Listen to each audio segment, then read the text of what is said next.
Hello, lovely human. Thank you for joining me. Now, if you wonder why I always start with hello, lovely human, which probably sounds a little bit cheesy, I don't know. I just hope that the person watching is a human being and not some kind of robot. And hence, obviously my warmth and my welcome is really for the human that's watching me and not necessarily a robot. So, no discrimination here, but I much prefer humans watching my videos. So today's SMS, 7-minute soundbite, is about values and how they can sometimes become unhelpful paradigms. So let me explain what I mean. We've all grown up with certain beliefs and certain principles that have been told to us by the people in our lives, the adults who look after us, the teachers and the mentors who actually help us learn to function in the society that we live in. And so some of these have been really, I don't want to say indoctrinated, but sometimes they are indoctrinations.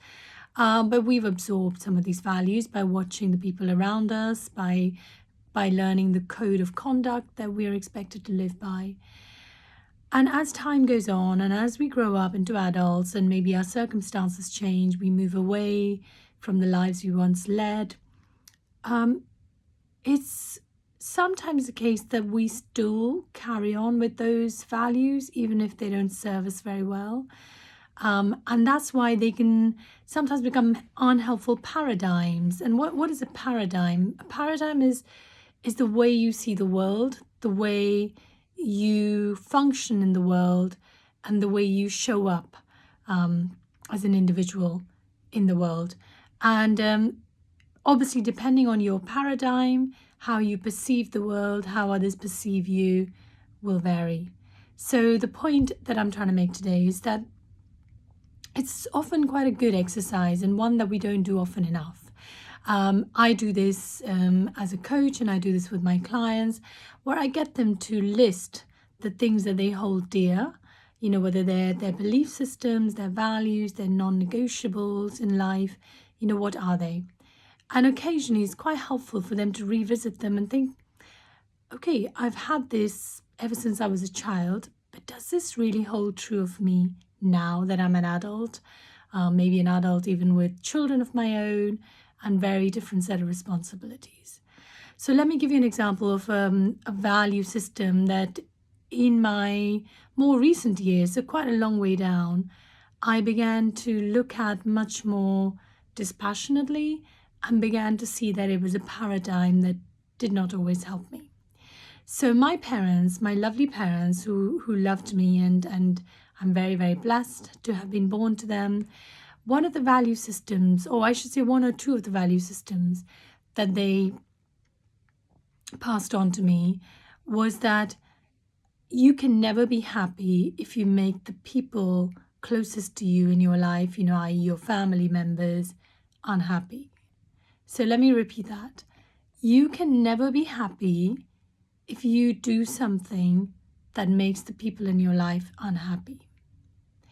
And this was a very, very successful strategy to get me to really doubt myself when I wanted to do something that I really got a great deal of joy from, but they did not approve of, or they did not think was right for me, or they thought would make them unhappy if I persisted with it. And so the result of that was that either I would really have to think about whether I cared enough for that thing or that person or that action I was about to take to risk the happiness of my parents.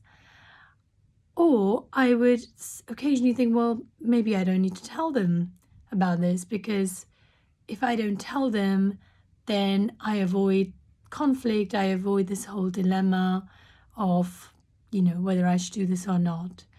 And as I'm even saying this, you can see how unhealthy both of those ways of responding are. What would have been better is for my parents to have talked about that in a more rational way. Because remember this too, that none of us has the power to make someone else happy. I mean, our actions may cause someone else to feel upset by what we've done, but really whether somebody chooses to be happy or unhappy is beyond our own, someone else's power. I mean, we as individuals have the power to do things that make us happy and to perceive things from the lens of being happy or unhappy.